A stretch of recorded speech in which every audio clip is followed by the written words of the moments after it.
There we are. Welcome back to Built for Better. It's been a bloody long time between drinks, but before we get into it, let's roll the new intro.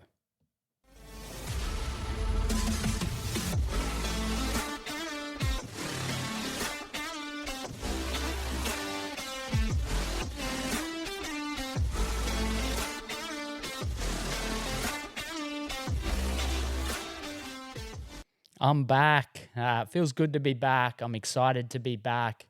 It's been a long time. Next episode I'll record, I'll talk about, what's been happening and why I haven't been podcasting. But I'm excited to be back. Call this season 2. Today I wanted to jump on and talk about 6 years in the health and fitness industry. So I opened Logan Thorpe Fitness on the 7th of January 2017 and recording this on the 10th. So we're just embarking on our 7th year. I often get caught up on who I'm trying to become and what I'm trying to achieve and where I'm trying to take the gym that I often forget on how far I've actually come. When you look back, when I first started, I literally had no idea what I was doing. Anyone who's done the personal training certificate will know you really don't get anything out of it. And I've invested tens of thousands of dollars into myself doing all sorts of different courses to get me to where I am now. When I first started, I had done a real movement project course in Brisbane, and I showed up to this course 2 years in the health and fitness industry. There's coaches who've been there 20 years plus, and it was evident on how far I had to go. So I had to fast track myself to get from I'm going to say A to Z to scale. I'm nowhere near Z. There's so much further I can evolve yet. But I've come a long way and I'm determined to never be content. The health and fitness industry is forever changing, and it's really important that, I'm always evolving. LTF's evolved so much over the time. There's been a lot of trial and error. There's been things I've brought in that have worked really well and we've kept. There's been things that I've brought in that haven't worked so well, and then we've moved in a different area.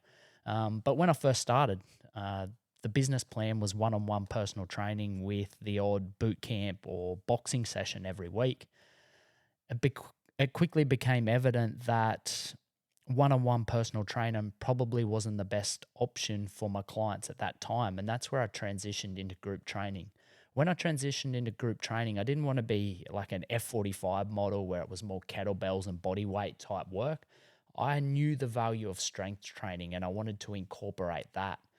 So quickly, my initial setup or initial outlay that was set up for one-on-one, I then had to evolve into group training, which meant more squat racks, more barbells, more plates, more cardio machines.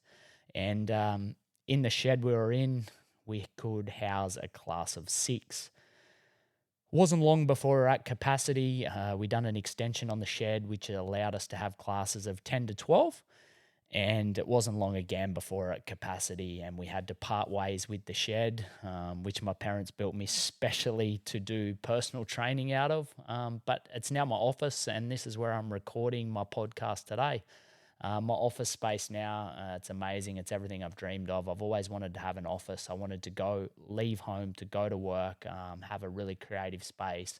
Here I've got the podcast studio set up so I can just literally press record and record something whenever I feel the urge or have the topic come up.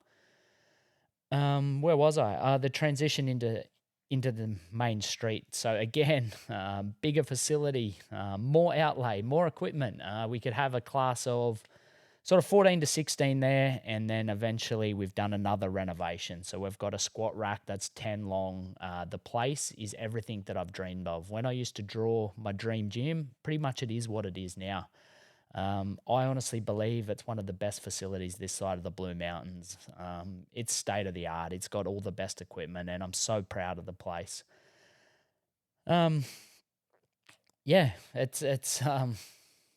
it's crazy to think just how far I've come and what I've been able to create and the community we've got there.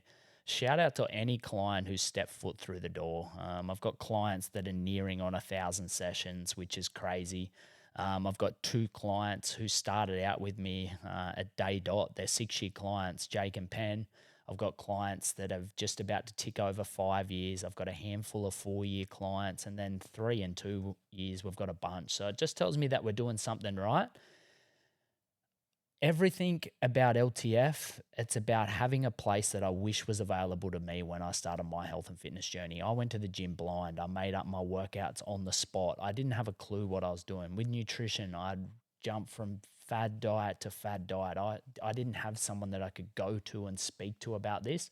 So everything about that I put into this, it's about having a place that I wish was available to me. And it's there. I can finally say it's there, and we are catering for all fitness levels. Being in a small town, you can't have a niche, and I don't want to have a niche. I want to cater for everyone, and we're doing it. We've got clients who walk in who've never stepped foot in the gym, and we have a program that runs side by side in the same class that clients who aren't yet capable of using a barbell have their own program to do. We will get them there. I know we will. I want to get them there. But it's important to me that we cater for everyone. It's really important to me. Um, where was I going? Yeah, so clients, without clients, shout out to anyone, whether you've done one session or 900, I appreciate you more than you'll ever know for just coming and giving me a go. Um, but yeah, like I'm fully aware, like without clients, LTF isn't even a thing, and I owe my clients everything, and I am so grateful. There's been a few tough years in there. There's been 2 COVID closures. Me having a family as well has made it a little bit more challenging. The health and fitness industry is hard when you got kids because you're at work in the morning and the nights when Melissa needs me at home. But I absolutely love what I do, and I wouldn't have it any other way. My coaches, I'm so lucky to have, Kelly. She's been part of the team for a long time now. To have someone of Kel's experience, so grateful to have her part of the team. Tate played a massive part in building LTF to what it is today. He left and ventured on to Sydney last year. And since then, Nathan has come on board, and I'm really happy with how Nathan's going. My clients will tell you that I'm really fussy with my coaches. I'm not going to just put on a coach and leave them with my clients. Tate did hours and hours of shadowing of both Kelly and me before I let him loose on his own. And Nathan done the same. It's really important to me that I offer my clients the very best service. Um, and then online, so the last 18 months, I've kind of ventured into the online space as well. The thing about being from condo is, you've only got access to a certain amount of people. And I feel like there's so many more people that I can help.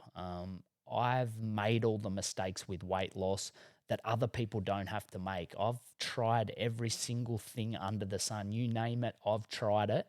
And I've taken the best bits from everything and made my own little solution.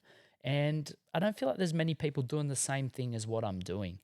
The thing about me as well, I'm a dad of 3 kids. I had 3 under 3. I know all about a busy family life. I can relate. I don't expect you to spend hours upon hours in the gym. And I know what it's like. And just going back on LTF, another thing that really blows my mind is I have 7 LTF clients that travel over 50 Ks. They're more like 70 Ks to train at LTF, which is really mind blowing to have 7 clients that 2 to 3 times a week travel. A couple of them do 4 to 5 times a week. Travel in to train with us. So yeah, I'm pumped with them guys. But yeah, online, it's crazy. I have people sign up to my program.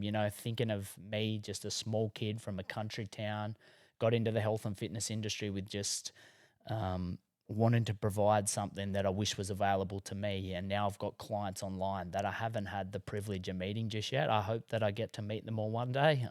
They see my face every week on video feedback. But yeah, it's been a hell of a ride. I'm just excited for year 7 as I was for year 1. I've never gotten content.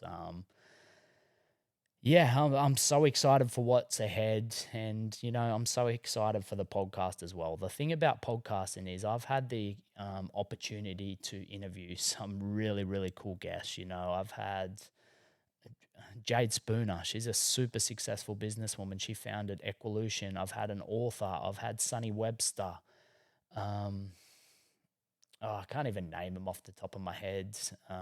Kate Gordon's been a big name. Alexa Townley. There's been so many. Anyone I've reached out to, it's been cool. But more than all, moving forward, like I just want to get my clients on as well, they've got a hell of a story to tell. And the thing about them is they're all like the listeners, they're in the trenches, they know what it's about. And that's what I want to be able to do is pick their mind for little tips and tricks that, parents can use because we're all time poor. So if we can just pick up one little tip off each guest and implement that into our life, we're going to be so much further advanced. But I plan to make this a regular thing. Appreciate you all for listening. If you got something out of it, send me a message. Take a screenshot of this, pop it on your Instagram story. But until next time, later.